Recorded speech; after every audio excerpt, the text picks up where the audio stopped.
Hello my dear aspirants, welcome to smile study hub competitive English. আজকে আমাদের সেশনটা খুবই গুরুত্বপূর্ণ হতে চলেছে, কারণ আজকে আমাদের সঙ্গে উপস্থিত আছেন শ্রেয়া সিনহা মহাপাত্র ম্যাম, যিনি এবারে 28 র্যাঙ্ক করেছেন WBCS এক্সামে। WBRS-এ 28 র্যাঙ্ক আছে ম্যামে। তো ম্যাম, আপনাকে অনেক অনেক স্বাগত জানাচ্ছি আমাদের এই সেশনটাতে।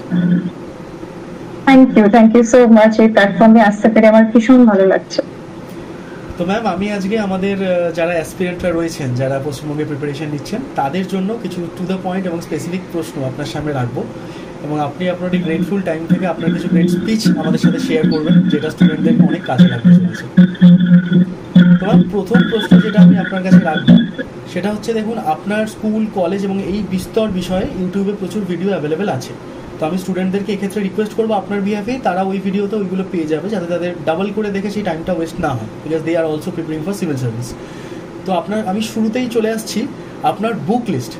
আপনার বুক লিস্ট কীরকম ছিল, এবং আমার যে সমস্ত স্টুডেন্টসরা পশ্চিমবঙ্গ থেকে বিলং করছে, তারা যারা আগামী দিনে 2024-এর WBCS অ্যাপিয়ার করার প্ল্যান করছে, এবং যারা অলরেডি মাইন্ডসেট বানিয়ে ফেলেছে যে আমি WBCS অ্যাপিয়ার করবো, তো সেই সমস্ত স্টুডেন্টদের কীভাবে নিজেদের প্রিপারেশনটা শুরু করা উচিত, কীরকম বই ফলো করা উচিত, যে বুক লিস্টগুলো হয়তো আপনার সঙ্গেও ছিল এক সময় আপনার জার্নিতে, এবং কি বিষয়গুলোকে একটু মাথায় রাখতে হবে যে এই বিষয়গুলো না করা গেলেই ভালো হয়, যদি একটু ডিটেলে বোঝান।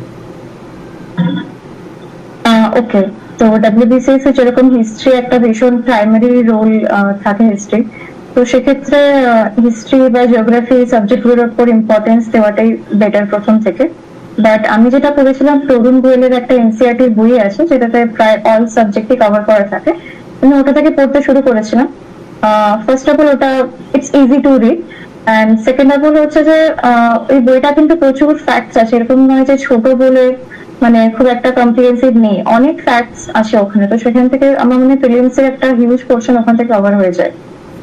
Are coming to subject wise যে বুক লিস্টটা, সেক্ষেত্রে হিস্ট্রি ক্ষেত্রে আমি জীবন মুখোপাধ্যায়ের বই পড়েছিলাম, স্পেকট্রাম থেকে পড়েছিলাম, বাট ফুল স্পেকট্রামটা পড়িনি। লাস্টের পোস্ট ইন্ডিপেন্ডেন্স পার্টটা বাদ দিয়ে আমি বাকিটা পড়েছিলাম। আর জিওগ্রাফিতে আমি কার্তিক চন্দ্র মন্ডল স্যারের বইটা থেকে ওয়েস্ট বেঙ্গল জিওগ্রাফির পোর্শনটা পড়েছিলাম, আর বাকিটা পেরিয়ার বলে যে বইটা হয় ওখান থেকে কমপ্লিট করেছি। কামিং টু পলিটি, তো আমরা সবাই লক্ষ্মীকান্তই ফলো করি, আমিও লক্ষ্মীকান্ত বারবার রিভাইজ করেছি। আর পেসের জন্য আপনি বিভিন্ন ইউটিউবের ভিডিও ফলো করতে পারেন, আর একটা বইও আছে I think the important landmark judgements that changed India এই নামে, তো সেটাকেও ফলো করতে পারেন চাইলে। আর বেয়ার অ্যাক্টের জন্য একটা বই পাওয়া যায়, তো চাইলে সেটাকে সাথে রাখতে পারেন, তাহলে আপনি একটা ডিটেইলসে কিভাবে লেখা আছে সেটা পড়ে নিতে পারবেন। আর ইকোনমিক ক্ষেত্রে তো আমি ফার্স্টে তরুণ গোয়েল থেকে শুরু করেছিলাম, আর বিবেক সিং স্যারের অ্যাকচুয়ালি একটা বই আছে, ওখানে খুব ভালোভাবে প্রত্যেকটা টপিকস ডিটেইলসে বোঝানো আছে, তো ওইটা মানে কনসেপ্টের জন্য খুবই ভালো বই। তো ম্যাম, এই বিবেক সিং স্যারের যে বইটি, এই বইটি কি ছাত্রছাত্রীরা অনলাইন থেকে অ্যাভেল করতে পারবে যারা পশ্চিমবঙ্গের বিভিন্ন প্রান্তে আছে? হ্যাঁ, অ্যাকচুয়ালি অনলাইনে আগে বইটার ফ্রি পিডিএফ অ্যাভেলেবল ছিল, মানে স্যারের চ্যানেলেই ছিল, টেলিগ্রাম চ্যানেল, বাট এখন ওটা অ্যামাজনে বা কোনো অনলাইন প্ল্যাটফর্মে কিনে নিতে হবে, কারেন্ট এডিশনটা কিনতে গেলে আর কি। আর সায়েন্সের ক্ষেত্রে একটা জেনারেল সায়েন্সের এনসাইক্লোপিডিয়া বলে বই আছে, তো সেটা ফলো করতে পারে। আর ঘটনাচক্র যে ইয়েগুলো বেরো, সেখান থেকে সায়েন্সের প্রচুর ডিটেলস এর এক্সপ্লেনেশনও থাকে, এমসিকিউজও থাকে, তো সেটা সেখান থেকে অনেকটাই ওটা মানে হেল্পফুল হয়। আর ম্যাথস এর ক্ষেত্রে তো আপনি যে কোনো একটা বই ধরে সেখান থেকে প্র্যাকটিস করতে পারেন। আর ম্যাথস এর ক্ষেত্রে বলবো যে শুধুমাত্র যে ট্রিক্সটা আছে সেটা ফলো না করে ফার্স্টে আপনি অরিজিনাল মেথডটাও জানবেন, তারপরে ট্রিক্সটা জানবেন, বিকজ অনেক সময় কি হয় এক্সাম হলে ট্রিক্সটা মনে থাকে না, সেক্ষেত্রে অরিজিনাল মেথডটা কিন্তু কাজে আসে। বাকি থাকলো কারেন্ট অ্যাফেয়ার্স, সেটা তো আমরা রেগুলার বেসিসে কোনো নিউজ পেপার থেকে ফলো করতে পারি, ইনফ্যাক্ট টাইম না থাকলে অবশ্যই যে কোনো ইউটিউবে বিভিন্ন চ্যানেল থেকে ফলো করতে পারি, আপনার যেটা পছন্দ। আদারওয়াইজ বিভিন্ন যে ইনস্টিটিউট গুলো থেকে সামারি বের করা হয় সেটাও আমরা পড়ে নিতে পারি। তো মোরালেস এটাই আর কি। ওকে, তো তোমরা তো এখন অবধি ম্যামের একটা ব্রিফ স্ট্র্যাটেজি ম্যাম যেটা শেয়ার করছেন, যারা এই মুহূর্তে যাদের জার্নিটার ইনসেপশন হতে চলেছে তারা তো এটাকে ফলো করতেই পারবে। তো ম্যাম, আপনি যে পার্টটুকু শেয়ার করলেন এখন অবধি, এই পার্ট থেকে আমার জাস্ট 3টে প্রশ্ন আপনাকে করার আছে, যাতে ওদের যদি কোনো ডাউট থাকে, এটা তো লাইভ সেশন যেহেতু নয়, ওরা হয়তো কমেন্ট সেকশনে করতো। তো সেই 3টে প্রশ্ন আমার ওদের বিহাফ থেকে আপনাকে একটু জিজ্ঞাসা করার আছে। আমি কিন্তু এই 3টে প্রশ্ন তোমাদেরকেও বলে রাখি, যারা একদম বিগিনার, অনেকেই আমাকে টেক্সট করো যে স্যার আমি সিজিএল এর প্রিপারেশন নিচ্ছি বা আমি চাকরি করছি, আমার ব্যাচেও অনেকে আছো, তো ম্যামকে সেই জন্যই প্রশ্নটা করা। সেটা হচ্ছে প্রথম প্রশ্নটা ইকোনমি নিয়ে করবো, ইন্ডিয়ান ইকোনমিটা। তো ইন্ডিয়ান ইকোনমি যখন ইনিশিয়ালি প্রিপারেশনটা শুরু হয়, স্টুডেন্টরা একটা হার্ডেল ফেস করে, সেটা হচ্ছে তারা প্রথমেই একটা বই কিনে নেয়, যে কোনো রাইটারের বই সেটা হতে পারে, এবং সেই বইটা কেনার পর বহু স্টুডেন্টের একটা মতামত থাকে যে স্যার বইটা কেনার পর বেশ কিছু সাবজেক্টকে বুঝতে বা বেশ কিছু টপিকগুলোকে বুঝতে অসুবিধা হয় ইনিশিয়ালি। যদি আনএমপ্লয়মেন্টের টপিক বলি বা বিভিন্ন টপিক থাকে, আপনারা জানেন প্রত্যেকে যারা ভিডিওটা দেখবেন। তো ম্যাম আপনি ইনিশিয়াল ডেজে যখন আপনি প্রথম ইন্ডিয়ান ইকোনমি পড়তে আরম্ভ করছেন, আমি সম্ভবত যতটুকু জানি আপনার বোধহয় এমনি ইকোনমি তো আপনার গ্র্যাজুয়েশনে ছিল না, হয়তো এটা ব্যাকগ্রাউন্ডও নয়, তাদের জন্য ভিডিওটা ভালো, নন ইকোনমি ব্যাকগ্রাউন্ডের। তো ম্যাম ইকোনমিটাকে একটু যদি আপনি 2 মিনিট বলেন যে ইকোনমিটার ইনিশিয়াল ডেজটা আপনার কিভাবে আপনি ইজি করেছিলেন, কোনো ইউটিউব চ্যানেল ফলো? ইকোনমিক্স এর, হ্যাঁ অফকোর্স ইউটিউব চ্যানেল তো ডেফিনেটলি আছে। ইকোনমিক্স এ অ্যাকচুয়ালি কিছু কিছু টার্ম আছে, like repo rate, fiscal policy, monetary policy, এগুলো ইনিশিয়ালি একটু বুঝতে অসুবিধা হতে পারে, বাট ইউটিউবে প্রচুর এগুলোর এক একটা টার্মের উপর ডিটেইলস এক্সপ্লেনেশন আছে, তো সেগুলো দেখে নিলে আই থিঙ্ক ক্লিয়ার হয়ে যাবে। আর নিউজ পেপার যখন আমরা পড়তে থাকি তো এই টার্মগুলো বারবার মানে রিঅ্যাপিয়ার করে, তো সেক্ষেত্রে প্রথমে ইনিশিয়ালি একটু নিউজ পেপারে ওগুলো পড়তে অসুবিধা হবে, বা টার্মগুলো বুঝে গেলে আস্তে আস্তে আমরা ওটার অ্যাপ্লিকেশনটা বুঝতে পারবো। তো আমি যেটা বললাম যে আমি তরুণ গোয়েল থেকে মেনলি ফার্স্টে পড়েছিলাম, তারপর আস্তে আস্তে বিবেক সিং স্যারের বইটা থেকে কিছু কিছু পোর্শন ফলো করি। আর ইকোনমিক্স এর কারেন্ট অ্যাফেয়ার্স এর একটা হিউজ পোর্শন থাকে, তো সেক্ষেত্রে বিভিন্ন ব্যাংকিং যে কারেন্ট অ্যাফেয়ার্স গুলো থাকে, তো এইসব থেকে প্রচুর কোয়েশ্চেন থাকে, তো সেই পোর্শনটা কারেন্ট অ্যাফেয়ার্স থেকে হয়ে যাবে। আর বাকি কনসেপ্টের জন্য আপনারা ডেফিনেটলি এনসিইআরটি ফলো করতে পারেন। আর অ্যাপার্ট ফ্রম দ্যাট যে টার্মস গুলো থাকে সেটার জন্য ইউটিউবে প্রচুর ভিডিওস আছে, আপনার যেটা স্যুট করছে আপনি সেই ভিডিওটা দেখে সেই টার্মটা বুঝে নিতে পারেন, তাহলে পুরো ব্যাপারটা অনেক বুঝতে সুবিধা হবে। Thanks a lot ma'am, thanks a lot again. তোমাদের প্রত্যেকে একটু বলতে চাই যে ইকোনমি নিয়ে তোমাদের একটা ভয় থাকে, তোমাদের অনেক প্রশ্ন থাকে, কারণ আমরা অনেকেই হয়তো ইকোনমি ব্যাকগ্রাউন্ড থেকে বিলং করি না। তো ম্যামকে সেই জন্যই আমি ইকোনমিক্সের বা ইকোনমির ব্যাপারে একটা প্রশ্ন ছিল জিজ্ঞাসা করলাম যে ম্যামের ইনিশিয়াল ডেজে ম্যাম কীভাবে বিষয়টাকে ট্যাকেল করেছিলেন। তো ম্যাম খুব সুন্দর যথাযথ উত্তর আমাদেরকে দিলেন, আমরা তার জন্য ম্যামকে আরেকবার ধন্যবাদ জানাচ্ছি। তো ম্যাম এবার দ্বিতীয় প্রশ্নে আসছি, আপনার যে স্ট্র্যাটেজিটা আপনি এক্সপ্লেন করেছিলেন। দ্বিতীয় প্রশ্নটা সায়েন্সকে নিয়ে। এবার বিজ্ঞানের একটা সেকশন আমাদের ডাব্লিউবিসিএস থাকে, যেটা প্রিলিমসে আমরা এখনো এক্সিস্টিং প্যাটার্ন অনুযায়ী 25 নম্বর দেখতে পাই, এবং তারপরে একটা মেন্সেও তাদের একটা যথাযথ প্রশ্ন তারা করে থাকে। তো যারা নন সায়েন্স ব্যাকগ্রাউন্ড থেকে আছে, এবং অনেকে থাকে যারা সায়েন্স ব্যাকগ্রাউন্ড থেকে আসার পরেও তাদের সায়েন্সের প্র্যাকটিসটা থাকে, তো ইনিশিয়ালি তাদের যদি ইংরেজিতে অসুবিধা থাকে, পশ্চিমবঙ্গের ছেলেমেয়েদের জন্য কি বাংলাতে সায়েন্সের কনসেপ্টটা বিল্ড করার মতো কোনো মেটেরিয়াল আছে, নাকি ইংরেজিটা দিয়ে শুরু করা উচিত? আমার মনে হয় আপনি বাংলাতে ফলো করতে গেলে ক্লাস 9-10 যে কোনো টেক্সট বুক ফলো করতে পারেন। আমি পার্সোনালি ইংলিশ থেকে শুরু করেছি, বাট 9-10 যে কোনো, বিকজ নর্মালি আমাদের যে টপিকস গুলো থাকে নর্মালি 9-10 উপরেই থাকে, তো আপনারা যে কোনো একটা 9-10 টেক্সট বুক থেকে ফলো করতে পারেন ইনিশিয়ালি বাংলা থেকে। বা যেহেতু মেন্সের কোয়েশ্চেন ইংলিশে হয়, তো আমি বলবো যে মানে বাংলার বইটা কমপ্লিট করার পর সাইমালটেনিয়াসলি একটা ইংলিশেরও যে কোনো একটা বই ফলো করে নিতে, তাহলে ল্যাঙ্গুয়েজটার সাথে মানে সিমিলারিটি লাগবে, ল্যাঙ্গুয়েজটা বুঝতে সুবিধা হবে আর কি। তো বাংলার ক্ষেত্রে হ্যাঁ দেখুন একটা টেক্সট বুক ফলো করে নিতে পারেন। তো তোমরা অনেকে এটা জানতে পারলে ম্যামের কাছ থেকেই যে ভাষাটা ইনিশিয়ালি কোনো রকম কোনো বিরোধ সৃষ্টি করবে না তোমার শিক্ষা গ্রহণের ক্ষেত্রে, তুমি বাংলা চুজ করতে পারো। আমরা অনেকেই প্রচুর ছেলেমেয়েই কিন্তু স্টেট বোর্ড থেকেই পড়াশোনা করি। তো ম্যামকে অনেক ধন্যবাদ এই দ্বিতীয় প্রশ্নটা একটা আলোকপাত করার জন্য। আবার তৃতীয় প্রশ্নে আসছি, থার্ড কোয়েশ্চেন আপনার কাছে রাখবো। আসলে যে প্রশ্ন তোমাদের কাছ থেকে পাই, প্রশ্নগুলো খুবই বেসিক লেভেলের হলো, তোমরাও বেসিকেই আছো, তোমাদের জন্য ওটা বেসিক নয়, তাই জিজ্ঞাসাই করা ভালো ম্যামকে। তো ম্যাম থার্ড প্রশ্নটা হচ্ছে, একটা সেট অফ ক্যান্ডিডেটস আছে এই মুহূর্তে পশ্চিমবঙ্গে, যারা একই সাথে না সেন্ট্রাল এবং স্টেট দুটো সিভিল সার্ভিসেরই প্রিপারেশন নেয়, কিন্তু তারা নিজেরা তখন শিওর নয় যে কোনটার প্রতি তারা এগোবে।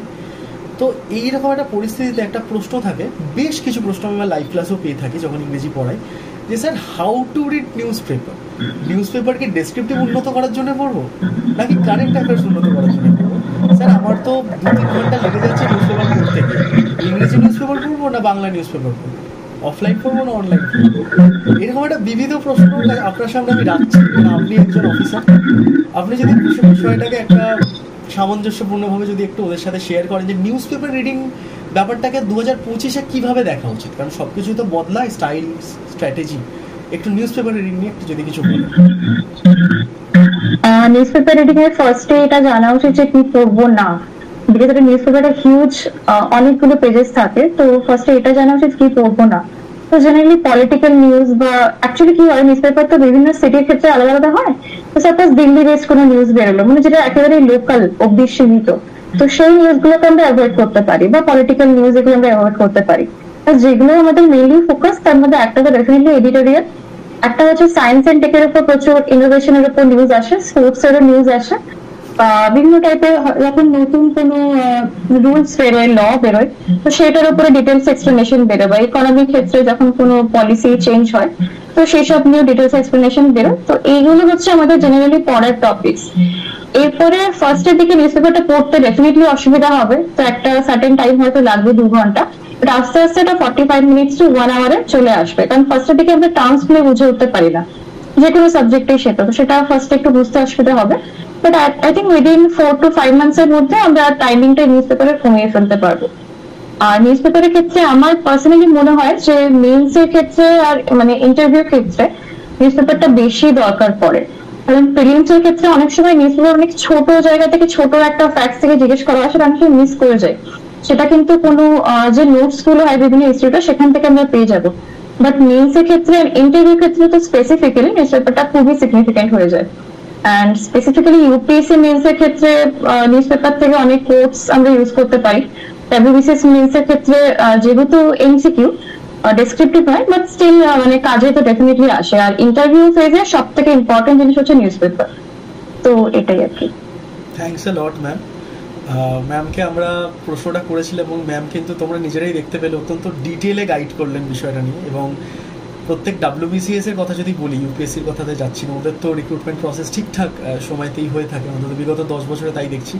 কিন্তু এই বিসিএস এর ক্ষেত্রে দেখো, একটা সময় তুমি যখন প্রিপারেশন শুরু করছো, ওই সময় কোনো মিস্টেক হলে 2.5 বছর কিন্তু পিছনে চলে যেতে পারে, কারণ প্রিপারেশন আর জয়নিং ফেজটা প্রায় 2.5 ইয়ার্সের। তো ম্যাম আপনাকে অনেক অনেক ধন্যবাদ। আপনার এই যেটুকু আপনি নিউজ পেপার নিয়ে শেয়ার করলেন, হয়তো অনেকেই আলো পাবে যে কেন নিউজ পেপারটা পড়বে, বিকজ রিজন চায় ছেলেমেয়েরা। তো অনেক অনেক ধন্যবাদ, আপনি এটা শেয়ার করলেন। এরপর আবার একটা রেলেভেন্ট কোয়েশ্চেন আপনার কাছে আনছি, সেটা হচ্ছে ম্যাম আপনার কি অপশনাল ছিল, এবং এই অপশনাল প্রিপারেশনের ক্ষেত্রে যদি একটু কিছু আমাদেরকে জানান, তাহলে যারা সেই অপশনালটা চুজ করার কথা ভাবছে তারা একটু হেল্প পাবে।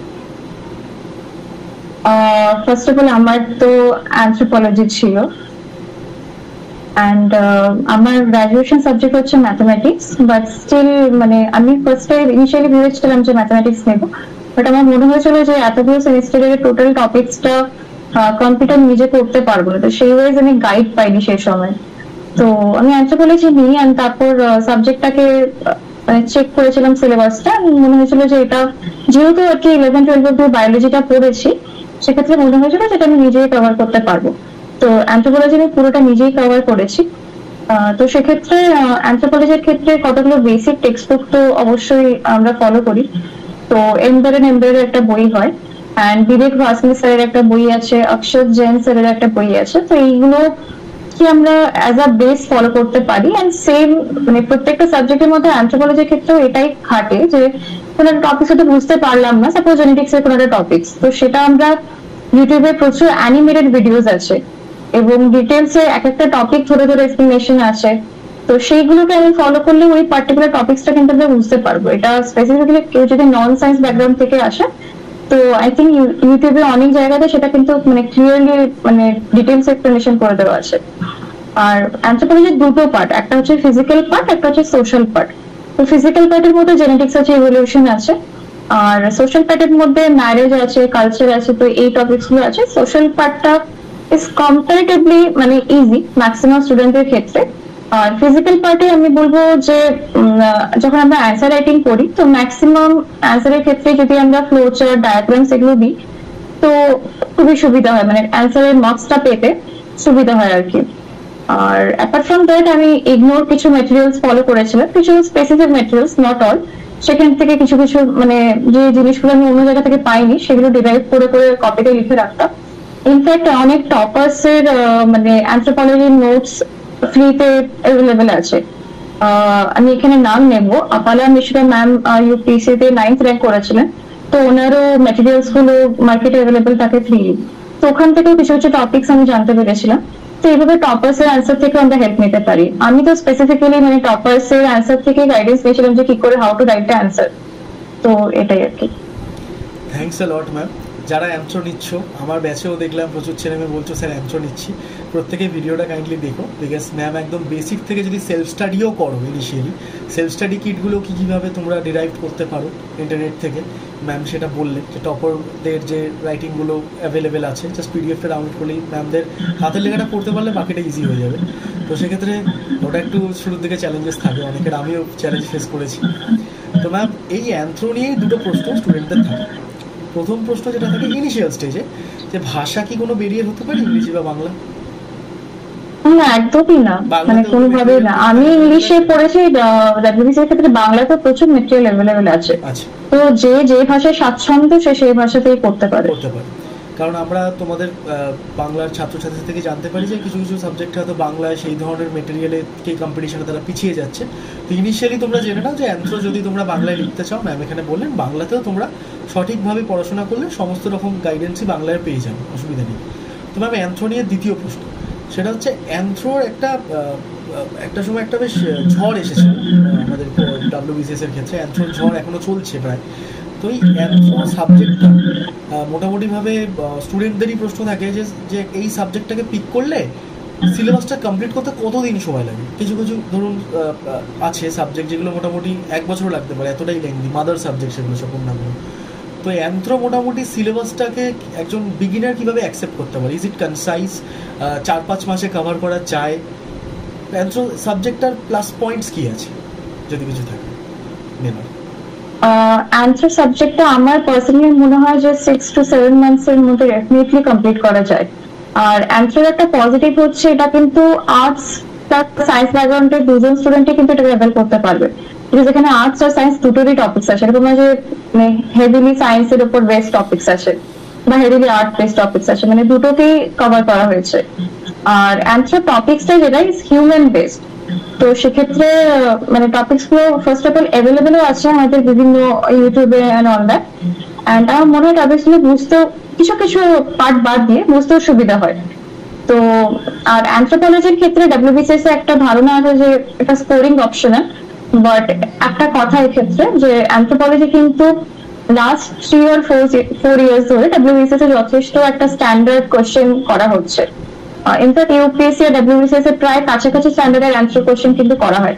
সেক্ষেত্রে ফার্স্ট যেটা বলবো যে একদম সিলেবাসটাকে একদম ধরে ধরে টপিক টেস্ট করে সেটার উপর নোটস বানানো, কারণ সিলেবাসের প্রত্যেকটা টার্ম থেকে কিন্তু কোয়েশ্চেন আসে এক্সামিনেশন হলে। তো সেক্ষেত্রে প্রত্যেকটা টার্মের উপর বেস করে করে নোটস বানানোটা মানে এক্সাম হলে হেল্প করে। তো মেজরলি এটাই আর কি। হোপফুলি তোমরা তাহলে প্রত্যেকেই খুব ভালো করে বিষয়টা জানতে পারলে।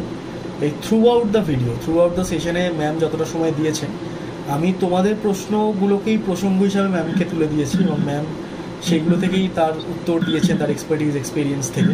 তো ম্যাম আপনাকে অনেক অনেক ধন্যবাদ এতগুলো প্রশ্ন টু দ্য পয়েন্ট প্রশ্নের উত্তর দেওয়ার জন্য।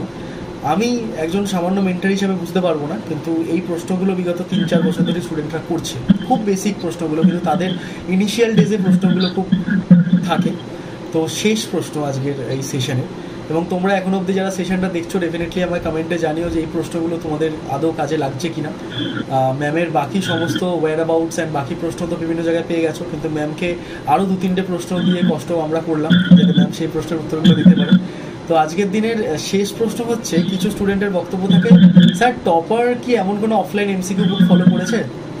একটা এমসিকিউ বুক যদি করতে পারে, ডাব্লিউবিসিএস এক্সামটা এমসিকিউ বেসড, তো যদি আপনার কোনো জিকে প্র্যাকটিসের কোনো এমসিকিউ বুক আপনি আপনার সময়তেও করেছেন ফলো, 2-একটা বই যদি একটু রেকমেন্ড করেন। মানে ডাব্লিউবিসিএস এর সরি অ্যাকচুয়ালি আমি কোশ্চেনটা না শুনতে পেলাম না, পুরোটা কেটে গেছিল। আরেকবার রিপিট করছি। আমাদের শেষ প্রশ্ন হচ্ছে, ডাব্লিউবিসিএস প্রিলিমস এবং মেন্স দুটোই যেহেতু এমসিকিউ প্যাটার্নে হয়, তো সেই পরিপ্রেক্ষিতে আপনি কি কোনো অফলাইন এমসিকিউ বই, অনেক দিশা তৈরি করে বই, আড্ডা 24/7 তৈরি করে, এরকম যে বিভিন্ন 10,000 এমসিকিউ 12,000 এমসিকিউ যে বইগুলো এই মুহূর্তে অ্যাভেলেবেল আছে, তো এর মধ্যে আপনার লিস্টের টপ যদি 2-3টে বইয়ের নাম বলেন যেগুলো হয়তো আপনি আপনার সময় এমসিকিউ প্র্যাকটিসের সময় পড়েছিলেন। হ্যাঁ, অবশ্যই দিশার যে বইটা আছে সেটা ফলো করেছিলাম, অ্যারিহান্টের একটা বই আছে সেটা ফলো করেছিলাম 14,000। অ্যাকচুয়ালি। হ্যাঁ হ্যাঁ হ্যাঁ, অ্যাকচুয়ালি এসএসসি সিজিএল এর একটা পিনাকল পাবলিকেশনস এর বই আছে জেনারেল স্টাডিজ এর উপরে, ওখানে যে এমসিকিউ গুলো আছে সেগুলো ডাব্লিউবিসিএস এর কাজে আসে। আর ঘটনা চক্রতে বিভিন্ন পাবলিক সার্ভিস কমিশনের যে কোয়েশ্চেন্স গুলো থাকে এমসিকিউ গুলো সেগুলো হেল্প করে। ধানকার পাবলিকেশনস এর তরুণ গোয়েল স্যারেরই একটা পাবলিকেশন, তো সেখান থেকে যে এমসিকিউ বইটা বেরোয় আমি সেটাও ফলো করেছিলাম। তো মেজরলি হ্যাঁ, ক্র্যাক ডাব্লিউবিসিএস বলে একটা বই আছে, ওখান থেকে মেন্সের টেস্ট সিরিজের সময় আমি ওই বইটা ফলো করেছিলাম। তো তোমরা প্রত্যেকেই মোটামুটি আনসার পেলে। ইনিশিয়ালি যতগুলো প্রশ্ন ম্যামকে করা যায় আমি করেছি। হোপফুলি তোমাদের সেশনটা ভালো লাগবে। আর আমাদের আপকামিং ব্যাচের সম্পর্কে আমি খুব তাড়াতাড়ি জানাবো। আপকামিং আর ডেসক্রিপটিভ ব্যাচ আসছে না, অবজেক্টিভ আসবে ইংলিশ শার্পশুটার 2025। সেটার জন্য জানতে তোমরা কমেন্ট সেকশনে জানিয়ে রেখো। আর ম্যাম আপনাকে অনেক অনেক ধন্যবাদ, আপনি এতটা টাইম দিলেন এবং আমি আশা করেছি যে এই থ্রু আউট দ্য সেশন যাতে আপনার প্রশ্ন, আমার প্রশ্ন এবং আপনার উত্তর যাতে স্টুডেন্টদেরকে অনেক বেশি এনলাইটেন করতে পারে। এবং আমি আশা করব ইন ফিউচারে যদি কখনো কোনো পরীক্ষার আগে আপনার কোনো লাইভ সেশন বা রেকর্ড সেশন এবং যদি দরকার হয় অ্যাসপিরেন্টদের, এবং যদি আপনি আপনার মহামূল্যবান সময় থেকে দিতে পারেন, তো যদি আমরা অ্যাপ্লাই করতে পারি, তো we will be grateful to you and thanks for coming to the show. Thank you so much and feel all the best to all the aspirants out there. And future এরকম যদি কোনো হয় session তো অবশ্যই সেটাকে করা যেতে পারে। Thanks a lot, ma'am. Thanks for your kind words.